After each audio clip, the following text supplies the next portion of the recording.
Hi, Jody Hardesty with Empowered Heart Connections.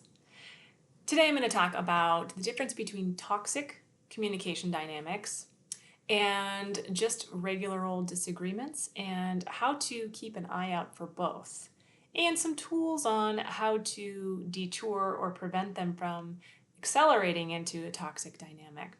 So first of all, what is toxic? I hear this word tossed around a lot, and I think it can be a little bit dangerous because a lot of times it makes people assume that their partner is just too damaged and too broken in order to have a relationship with, and it gives people kind of an excuse to ignore their own negative behavior or let go of any possible responsibility that someone might have to contributing to toxic conflict in the relationship. So this word is a little bit dangerous, but there is truth to the fact that there are some communication dynamics that can be pretty dangerous when it comes to relationships. And the longer they continue, the more likely the relationship is potentially doomed. So I want to talk about some specific types of toxic relationships or toxic communication styles. And one is a victim mentality versus a bully mentality. So both can be really damaging, but are presented in different ways. So a victim mentality is someone who has a real hard time seeing or acknowledging their power in a relationship or in conversations, and can tend to blame the other person for everything that's going wrong, whether or not it's their responsibility or not. So you can see how feeling like you're a victim could maybe negate your own contribution, your own negative aspects of self, right? Which we all have. I mean, we all have some level of flaws, some level of lack of ability to communicate, or maybe we fall into some sort of communication trap that isn't so good for us. So there's rarely somebody who's completely innocent in a relationship in these dynamics, that we all typically contribute to the dysfunction in a relationship. And if you have a victim mentality, you can kind of tend to paint whatever the situation is in the most negative light of your partner, and maybe kind of avoid that responsibility for yourself. So, for example, say you have a conversation about something that's relatively benign, like maybe you come home from work and you're complaining about this coworker who's, they're just not doing their part and they're really frustrating you, and they are making more work for you, and you're having to kind of pick up after them, pick up after their slack. And you complain to your partner, and your partner says, "Wow, I'm sorry, that person sounds like they're kind of a waste of space." And then later on, you really kind of befriend this coworker, and then you're mad at your partner for defending you in that dynamic. So you come back and you kind of are really mad at your partner for aligning with you in your perspective and how you describe the situation, rather than recognizing that maybe your partner was trying to defend you or support you in that dynamic. Now, maybe they didn't say it in the most articulate way, but that when you're creating conflict kind of unintentionally, that, oh, I did have that conflict with my coworker, and I went home and I told my partner, and my partner was actually kind of supportive of me, and now I'm mad at them for that. Does that really make sense? Is that really fair? And should I maybe assess my translation of the situation and how I describe that situation, rather than just making my partner the bad guy? Now, again, that doesn't mean that your negative emotions are irrelevant, but trying to evaluate, okay, am I just attributing kind of negative characteristics to my partner because now I feel differently?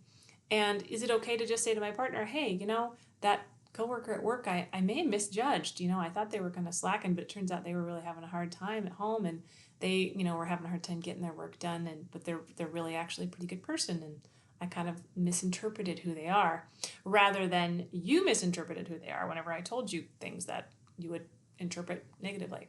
Right. So sometimes people with this victim mentality kind of set themselves up to have conflict in many situations, or their memory is kind of selective about events that happened. It's like, oh wait, no, that we weren't arguing about that one thing. You were just complaining about something, or you were being critical of me, but I wasn't saying anything. when that's rarely the case. Usually people are are not just sitting quietly while someone's, picking on them. That does happen occasionally, but usually there's some contribution there. So being really clear about whether you or your partner might have that kind of victim mentality where they're seeing maybe the most negative, where there maybe is just kind of neutral, or maybe just even a mutual disagreement is happening.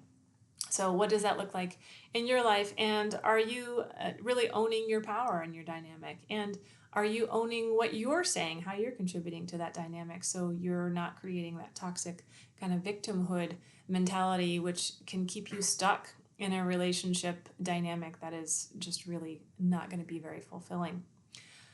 The other aspect is the bully, right? So the bully is more obvious in this dynamic. Victims can kind of be tricky, victim mentality, when they're kind of turning things around and making it feel like everything's your fault, and people are kind of confused, like, wait a second, that's not how I remembered that situation, right? Versus the bully, which is a little more apparent, like maybe they're hypercritical, or they're really judgmental, or they're saying things like, you're not doing that right, or that's the wrong way to do that, or that maybe you're lazy because you're not doing it the way I did it, or maybe you are just not capable, right? Maybe you're not enough. Maybe, people like you can't do things like that. Those are kind of obvious, really more obvious, but over time they become a little bit more obvious whenever you are dealing with somebody who's kind of got that bully mentality. Sometimes they're name calling. Sometimes they are maybe turning things around on you, which I've seen this with both the kind of victim mentality and the bully is like, I didn't do that, you did that. Or whenever you're seeing something blatantly with your own eyes and they're telling you you're not seeing that with your own eyes. So that's where that can be, like, feels like, okay, wait, am I living in the same version of reality that you are? It can be really kind of off-putting and disturbing. We're also, both victim mentality and bully characteristics can also both do like needing a bad guy, right? That there's got to be a bad guy in whatever scenario is happening, especially if there's conflict. Like, okay, well, I'm right and you're wrong. And if we don't come to that conclusion, then there's no conclusion, right? So sometimes just battling things out just to get to the apology, whether or not your partner agrees or not, but to get to that point where they're succumbing to your opinion and your will. And that's the only way the conflict can stop. If it's kind of that endless arguing, endless going in circles over things that maybe even be benign, like certain words that you guys disagree on, but that when it goes in circles until somebody says, I'm sorry, I'm wrong, and you're right, that can be really tricky, because you can get to a place where you guys can agree to disagree. But when you have that kind of either victim or bully mentality, they both tend to be looking for someone else to be the bad guy, and not really looking for solutions, but they're looking for, hey, I'm right, and I'm the winner of the argument, rather than, hey, can we see this from, each other's perspective? Can we hear each other and validate each other? So some tools around this area are to, first of all, some of the things we've talked about in the past. Obviously, empathy. I say that a lot. If you've watched my videos before, empathy is, how can you hear what your partner's feeling? I understand that was frustrating for you whenever, I insulted your coworker, now that you're caring about your coworker.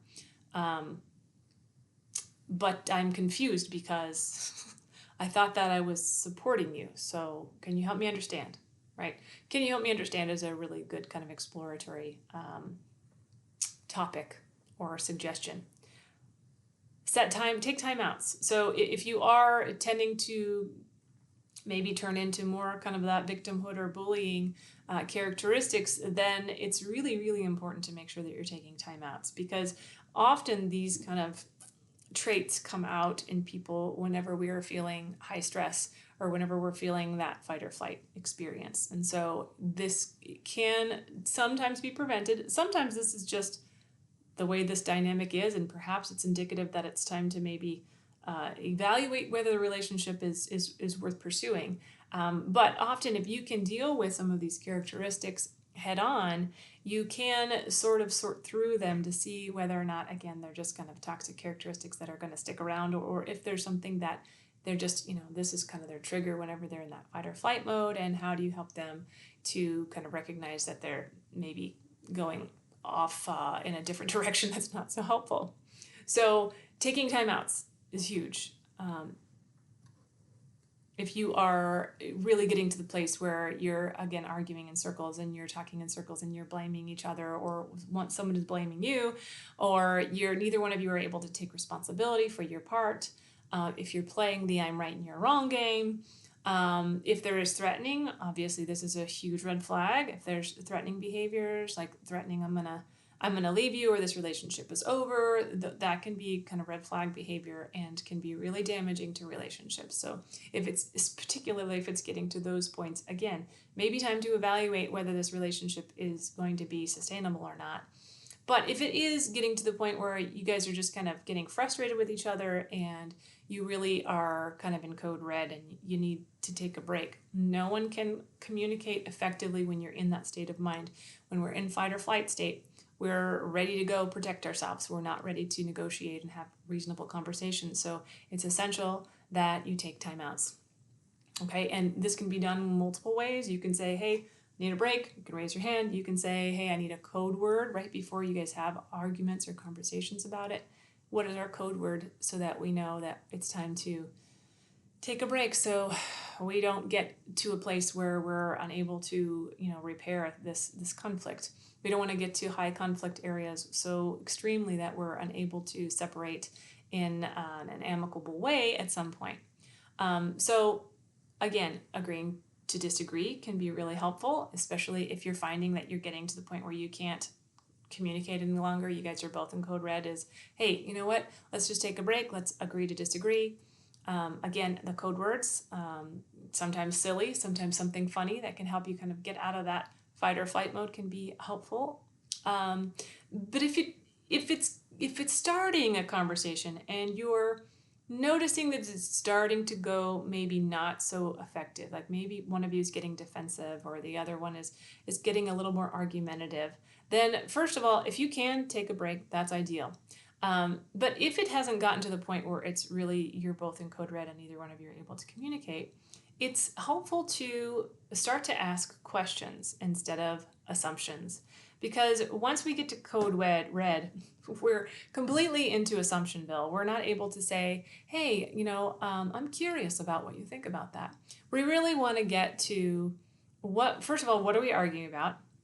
Is it worth arguing about? Or is it literally we're arguing over whether the mashed potatoes were lumpy or not? Like, those conversations you can just throw out, right? Those are not relevant. But if you are having something that you're really having a disagreement around your personal perspective or opinion on something that's important to you, it can be really helpful to explore questions and being curious. Like, I understand that you feel, that way, and can you explain to me how you came to that conclusion, or what was it, what is the situation in your life that this relates to, or can you tell me what it is about that you feel so strongly about, and can you help me understand, right? Help me understand.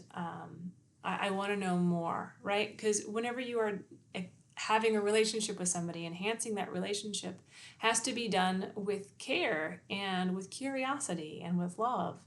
And whenever you're name calling, or you're saying I'm right and you're wrong, or it's all or nothing, it's all black and white, it's difficult to be able to see kind of those nuances and really be curious with each other and explore kind of, how did you come to that conclusion? What made you feel that way? And why is that important to you?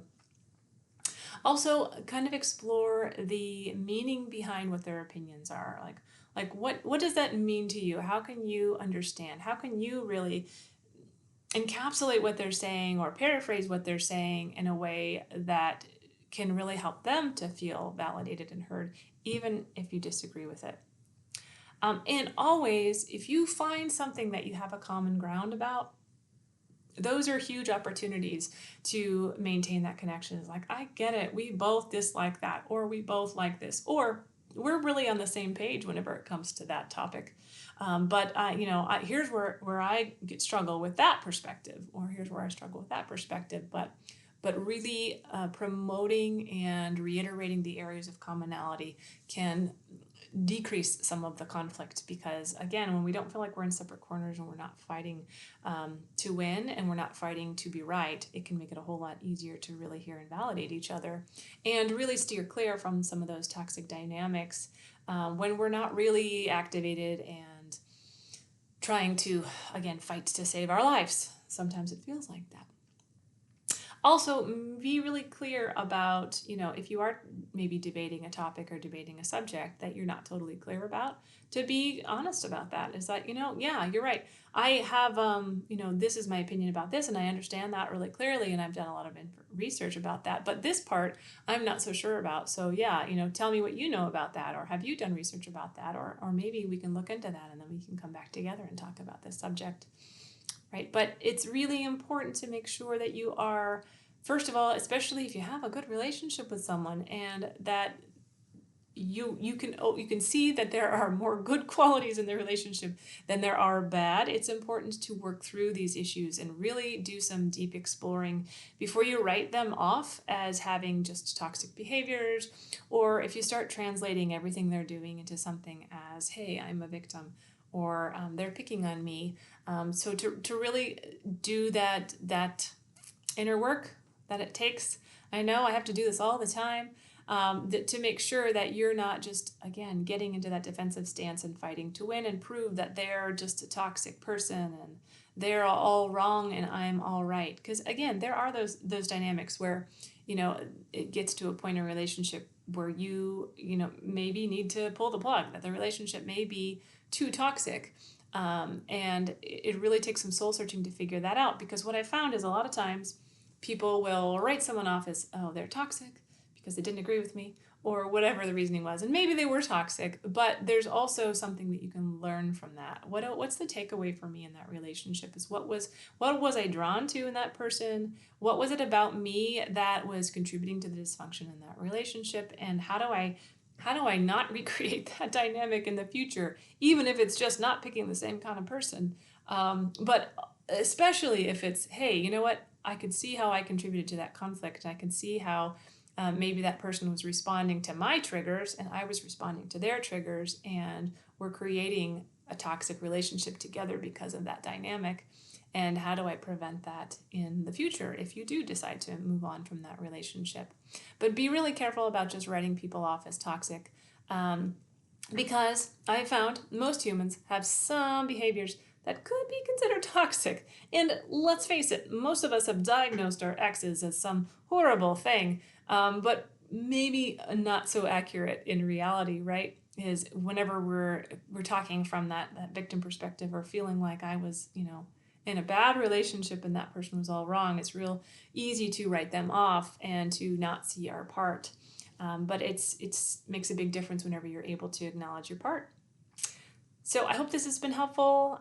Again, recognizing the difference between having a conflict and having a toxic dynamic can be really helpful in navigating whether or not the relationship can be successful or not, but really doing the work to evaluate your own part as well, and using those tools to make sure that you can navigate those ideas and figure out what it really is.